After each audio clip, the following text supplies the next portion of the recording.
Alright guys, even here in this video I'm gonna make a list of top 5 most intense training bodybuilders in the world. Honestly, how many times it happened to you that you saw a bodybuilder on the stage and you really liked the physique, but when you checked their social media and you saw how they train, you got kind of disappointed, right? I mean, in bodybuilding it doesn't really matter how you train, all that matters is what kind of physique do you present on the stage. If high volume, low intensity works for a bodybuilder, they will keep doing it because they don't want to risk their health, they don't want to risk an injury and stuff like that. So it's okay to do it that way, but it's not very exciting for us fans to watch it. Not only that you're gonna stop watching videos of them train, but you will also find their persona a bit less attractive. And of course, the opposite happens with bodybuilders who train with high intensity, you start to like them more. And so let's start this list with the place number 5, and this place will be taken by Arnold Schwarzenegger. To be completely honest, I was absolutely certain about top 4 places, but I wasn't really sure about the 5th place, and then when I thought about it I was like, well, Arnold is training pretty intensely, so let's take him. I was considering other guys for this 5th place. I was thinking about Kevin Levrone, maybe on Jay Cutler, Big Ramy too, but I still find Arnold a bit more intense than that. There are other guys like Johnny Jackson and many bodybuilders that are not top Olympia bodybuilders. I will use only top 3 Olympia finishers in this list. So, I'm sorry Johnny Jackson, even though he still is probably one of the most intense training bodybuilders, he will not be on this list. I also have to make an honorable mention of Dallas McCarver because he definitely was one of the most intense training bodybuilders in the world. So let's go back to Arnold, and I don't think that Arnold trained super intensely because his volume was very high. He was actually doing every body part 3 times a week. I mean, he didn't do too many exercises, but the intensity was really there because he always preached going to failure. I heard him saying that so many times, and indeed, he was very intense trainer, but his volume was also pretty high, he didn't go low volume. But when you watch him train, you can see the intensity in his face, basically. He's always so focused and he always gives 100% to every single set.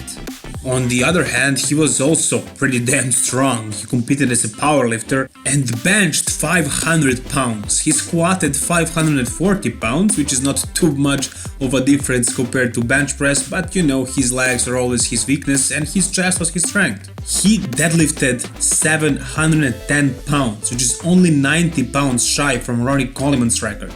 And compare these two physiques, compare the muscularity of them. You don't get this strong by accident. You get this strong by training very intensely. And while we are talking about Ronnie Coleman, he will make place number 4 on this list. And you're wondering what kind of list is this if Ronnie Coleman is only 4th? Well, I will explain the reasons why I don't find him more intense than these other top 3 bodybuilders. Yeah, he did squat 800 pounds. Yeah, he did deadlift 800 pounds. Sure, he bench pressed 5 plates. Yeah, he leg pressed 1 ton of weight. Sure, he T-bar rode who knows how much weight on that bar. But that all kinda seemed light for him. I mean, he did say lightweight baby or ain't nothing but a peanut, right? All jokes aside, he was definitely one of the most intense training bodybuilders in the world. His intensity was through the roof and his strength as well, and it showed on his physique. He was very hard and grainy. Although he wasn't as grainy as the top 2 bodybuilders on this list, but we'll talk about that a bit later. The thing that actually makes intensity is not simply the weight that you are lifting. That's just heavy lifting. Intensity is actually going to failure, going to your limits, and even beyond if possible. I mean, when Ronnie squatted 800 pounds, it was very hard for him, it was a big intensity. He was getting ready for it for some time, he prepared mentally for it, he was really focused, and it was very crazy, I can't even imagine how does it feel to have 800 pounds on your back. But it seemed like he could have done a couple of more reps. And also, he said once in his interview, people asked him, does he have any regrets? And he said the only regret that he has is not squatting 4 times that day instead of 2. And also doing 2 reps or 1 rep or 5 reps even is not very hard, it's not very intense mentally. It is hard, definitely, on your body, but you don't feel so much pain in it necessarily. You do feel a lot of exhaustion, and it really hits your central nervous system and all your joints as well, but it's not that mentally demanding. But Ronnie was an absolute beast. I mean, all of his workouts were crazy, with crazy weights, with crazy intensity, and top 4 in the world is really huge. But let's go to top 3 now, and the third spot will be taken by Tom Platz. Yeah, Robert Goldman was an 8-time Mr. Olympia champion and probably the greatest bodybuilder of all time, and he was able to press 200-pound dumbbells on the incline bench press for reps with good form. But he didn't really do those murder sets of 30 reps to failure on squat with heavy weights, and while he was leg curling, he didn't move the machine 5 feet from the place where it was originally when he started the set like Tom Platz did.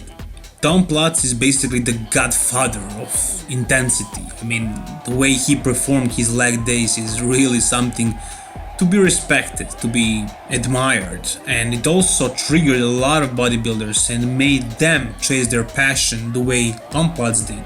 He was very passionate about bodybuilding, and you can hear him talk about it, and you can see him train with all that passion, not only his leg days, but pretty much all of his workouts. His form wasn't textbook perfect by any means, and his squat looked horrible. I mean, he was dropping down on his knees. He didn't care about the form at all, but he naturally had very strong knee joints, and he never really got injured, thankfully. The reason why he is not higher on this list is because you cannot train with heavy weights and high reps at the same time. He said that he trained with heavy weights and high reps, but that doesn't really make sense, does it? I mean, 500 pounds on squat is definitely very heavy, for sure. If you can do 30 reps, you can probably do more weight for 5 reps, right? So obviously the weight wasn't heavy for him. But then again, going to failure on 20 or 30 reps on squat and doing so many sets like that and pushing yourself so hard with so much weight is really something to be admired, and it's a very slim difference between the top 3 spots, but I gave the third one to Tom Platz. He had an idea that when he walks on the stage, judges don't look at their papers and use their pencils to write down the scores, but to literally drop their pens and papers and to look at him and to say, what the f*** is that? He partially achieved this with his lower body, not so much with his upper body, but somebody who did do this and had this idea in mind as well was Dorian Yates. He takes second place on this list, and the reason is his heavy duty, or how he liked to call it, blood and guts training system. He adopted this principle from Mike Mentzer, and Mike Mentzer adopted it from Arthur Jones, and it basically is all about low volume and high intensity. So if you have only one set per exercise to do, you will give 100% and even more than that if it is possible. The reason why Dorian is higher on this list than Tom Platz is because he did 6 to 8 rep range, and when he did legs he would do 10 to 12. And that meant that he would use only very heavy weight for him, and that was generally very heavy weight, and he would always go to failure, that's the thing, and beyond failure.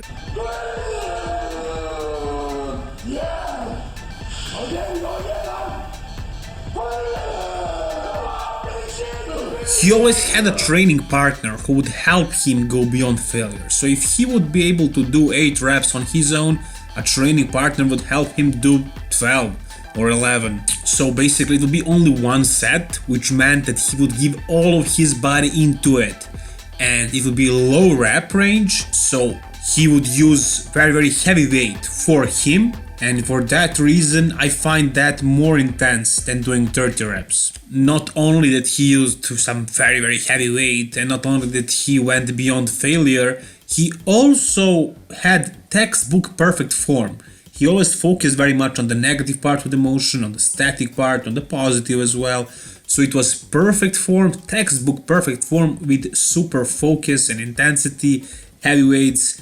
It was just crazy. It's just so crazy. I mean, people still today watch his blood and guts video when they go to the gym to get motivated. I do it almost every day.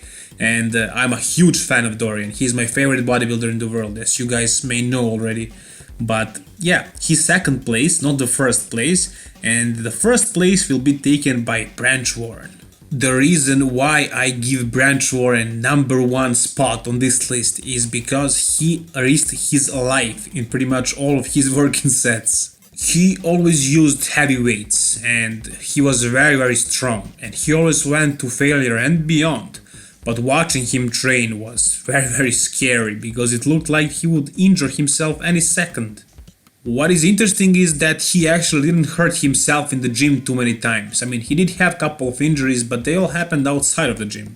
Aside from living very dangerous bodybuilding lifestyle, he was also a hunter and still is today. You can see him falling from that horse in the Generation Iron movie and so on. I mean, he lived very dangerous lifestyle over in Texas. So it wasn't a problem for him to risk a lot when training, and he felt that that kind of training really worked for him, and it did to an extent. So I mean, he did have injuries from training, and they stopped him from being a competitive bodybuilder after a certain age, but until that point he did achieve great results. He was a runner-up at the 2009 Mr. Olympia, he won Arnold Classic, and also another thing, he had an amazing conditioning. I mean, before Dorian Yates, nobody used the term grainy.